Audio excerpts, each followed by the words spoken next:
Alright, so how y'all doing? I don't know if I told me this before I traveled, but right now I'm in South Africa and it's actually my first day here. And one of the things I wanted to do was do a daily recap of each day so I could pass down some of the information I'm obtaining, as I'm here. Because one of the things I firmly believe, and I guess I'll start the video off with that, is understanding that for some of us, I want you to start seeing yourself as a vessel. And what do I mean by that? What I mean is that for some of us, we come from certain environments where there's some people who would not be fortunate enough to experience or gain exposure to a lot of the spaces that we have been fortunate enough to gain exposure to.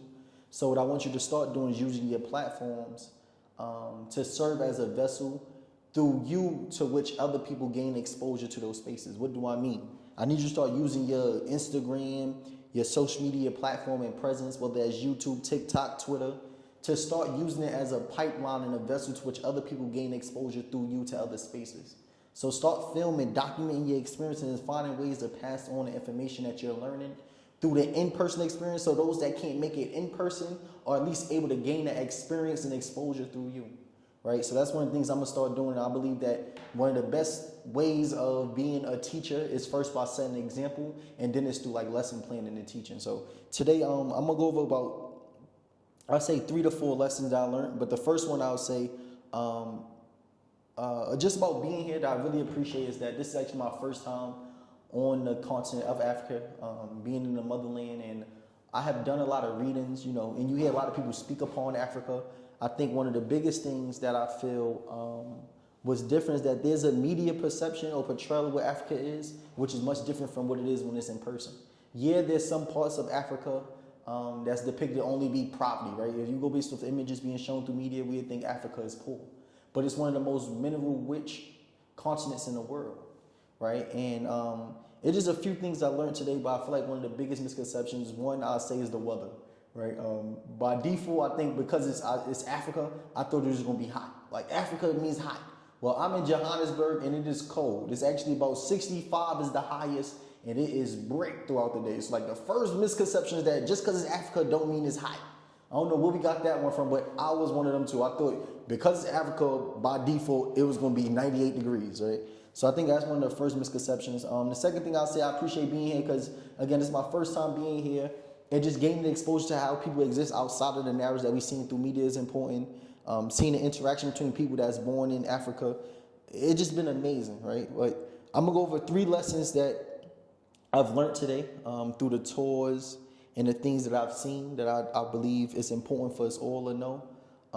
And the first one I'll start off with is the Soweto Uprising, right? So this happened in 1976, and it was an uprising or a student-led protest.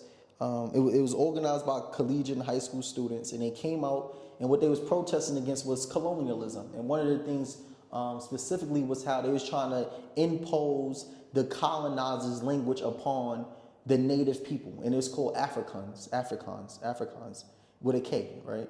And it was a protest because they felt like, nah, there's no way you're gonna strip us of our language and allow us to start speaking the tongue of our colonizers. So the students hit the streets, they organized and they protested, and one of the things that was monumental or one of the, I ain't gonna say significant, but most memorable parts of the protest was this image of Hector Peterson. Hector Peterson was a 12-year-old that was killed during this uprising because similar to how we live in during a time period where we see students organizing on collegiate campuses from Columbia University, Syracuse University, Harvard, protesting against what's going on in Palestine. One of the things we got to understand is that we live in a time period where instead of being confronted by law enforcement, we'd be confronted by martial law, which is the military. So this actually happened in Soweto, right, where the students, when they was organizing, protesting, doing they protest, that the military was sent out and they opened fire. And there's a few students that was killed, but one of the first students was Hector Peterson. That's what the museum highlighted. And Hector Peterson was 12 years old, and in the image, it's this image here. I'm gonna put it on the screen. It's of a man carrying Hector Peterson, actually. He was the first person to get shot. And why it is significant, because this image is the image that was used to show the world what was going on in South Africa in regards to apartheid. And another correlation to that is when Emmett Till death. A lot of people haven't been taught necessarily what was the significance of Emmett Till's death. And why was it significant? I'm not even trying to use the word because, death as significant is sometimes that sounds like oxymoron, significant death. But what I'm trying to say is like when Emmett Till, when he was killed, his mother asked that it was an open casket, and that Jet magazine, which was published the open casket image, it was that image of Emmett Till was an open casket of him looking brutalized and beaten that was shown through the magazine that showed us as Northerners what was going on in southern states. So just how that image was the one that shook the world is the same way in which this picture of Hector Peterson shook the world, because that's what showed us, those outside of South Africa, what was going on in apartheid South Africa, right? So it was important to see, and even outside of that, why it was important to me and why I wanted to explain this to you all is because I believe we live in a time period where we as youth, as students, have not been effectively educated on the change that has been brought about through student mobilization and organization. And I think that if we was effectively educated on the change and progression that have been made based solely upon our voice, we would feel more empowered as youth, right? So I just wanted to make sure I highlighted that. That was one of the biggest highlights, because we started off with that. We started off in Soweto. We looked at the location where the uprising took place, and automatically I thought, if we was educated upon the progress that has been made solely because of our youth, we'll understand that a big part of creating a future or addressing injustice that we see are being permeated is through the avocation and organization of us youth first. If we want to address what's going on in Palestine and the Congo and various countries within Africa, I believe that if we as youth was to unite, we have the power to bring justice and to halt or to bring a form of peace towards the issues that our parents and those that came before us did not have the maturity to put aside in order to settle. So now we've been given some form of a burden that we had to solve because our guardians and parents couldn't do so, right? But now the second one I want to say is that really stood out to me. We went to the Nelson Mandela house, right? And the way I said the role of woman, right? Because there was a quote, his second wife was Wendy Mandela, and there's a quote that she wrote, and it says that often the wife of a freedom fighter is a widow even if her husband is not in prison.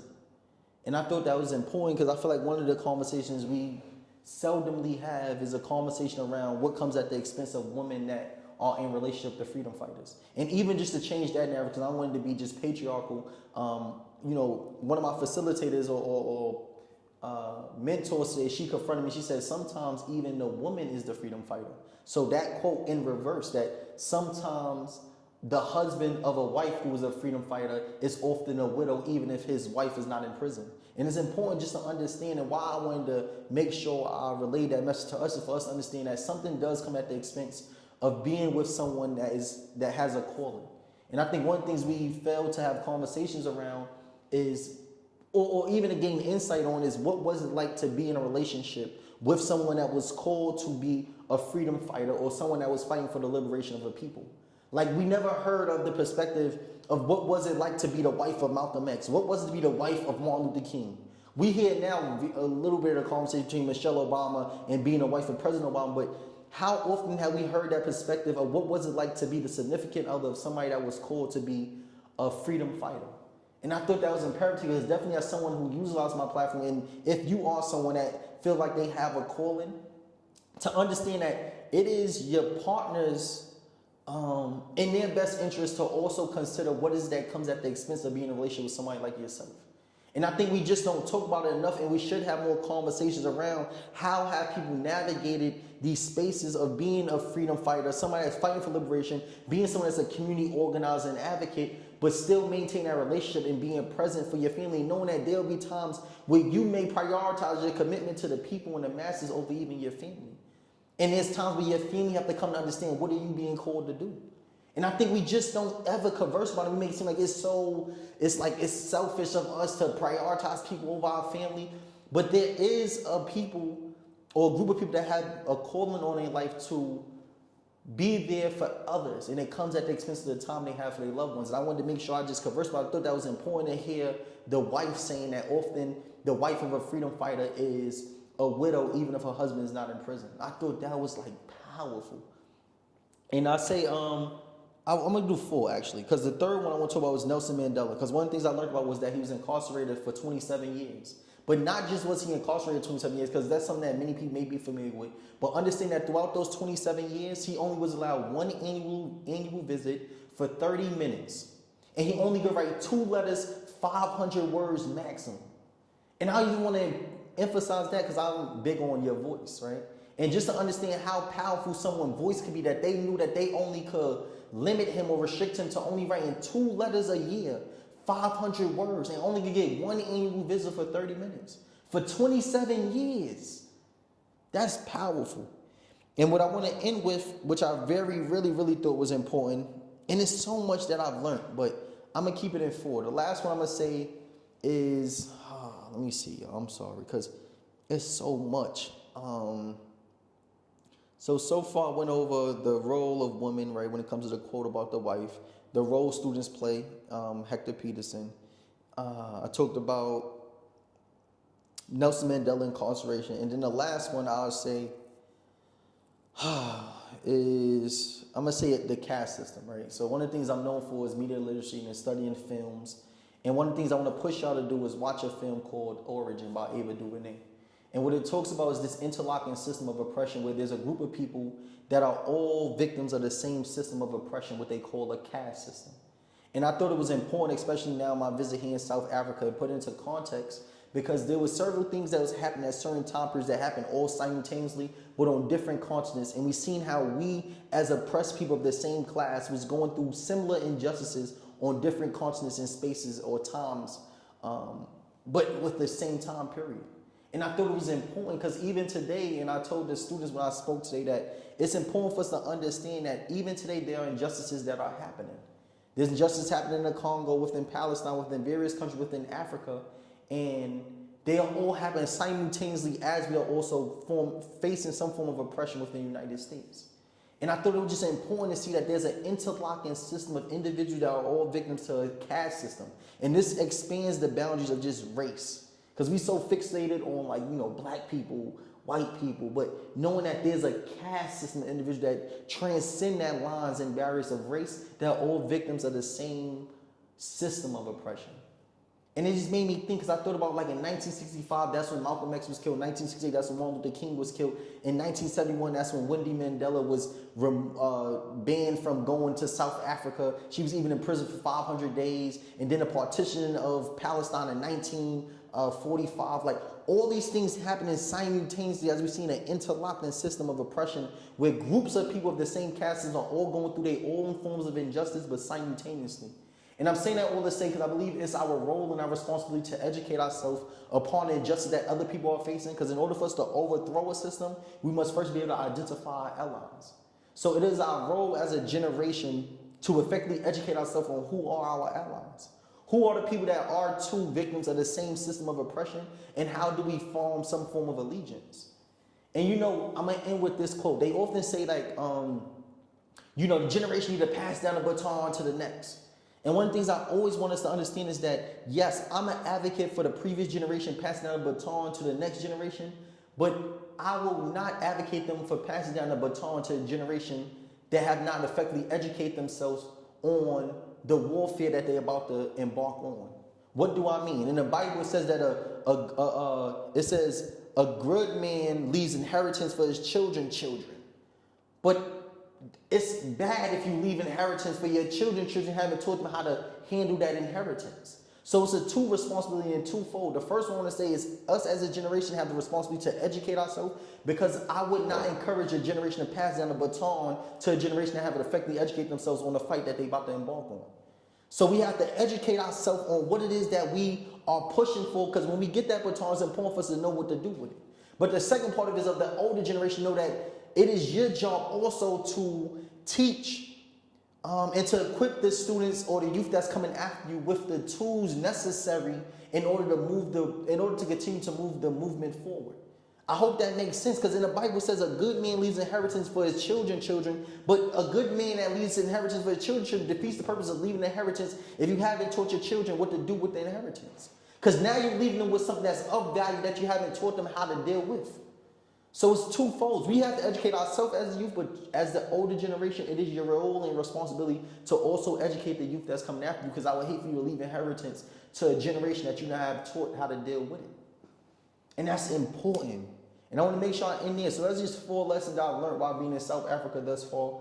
And as I continue to, I'm here for 12 days. So each day I look forward to doing another recap or reflection. And I hope it's certain things that y'all learn from it. If there's anything that you do take away from this video, I ask that you comment. I'm willing to elaborate, add some images, do whatever it is that's needed. So, we can continue the ongoing conversation. Because I'm learning as I'm going. But as I learn, I want to make sure I pass down information. For I've always been taught that as each one teach one. So as I learn, I want to make sure I pass down information and teach as well.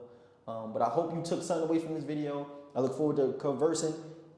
And I'm stuttering just a little bit because I feel like my wisdom tooth is hurting me. But I'm going to make sure every day I get these messages out. But I just want to make sure I cover those 4 lessons. So I'm here for 12 days, and we're going to have an ongoing conversation about things that I'm learning. Again, comment, share, subscribe to this channel. I look forward to having an ongoing conversation with you all. And if you have the opportunity to ever travel here, I'd love for you to even do a reaction to the video. And let me know if there's some things that I conversed about that stood out to you, or certain things that you may even want to rebuttal against. But I want to continue to have this ongoing conversation. I look forward to me doing these reflections and recap, and hopefully you all learn something from it. So let's continue to build, y'all. That's Voice, Jordan Pierre. Subscribe to the channel. We're going to continue to build, inform ourselves, encourage ourselves to continue to learn, and continue to build this village. Each one teach one, y'all.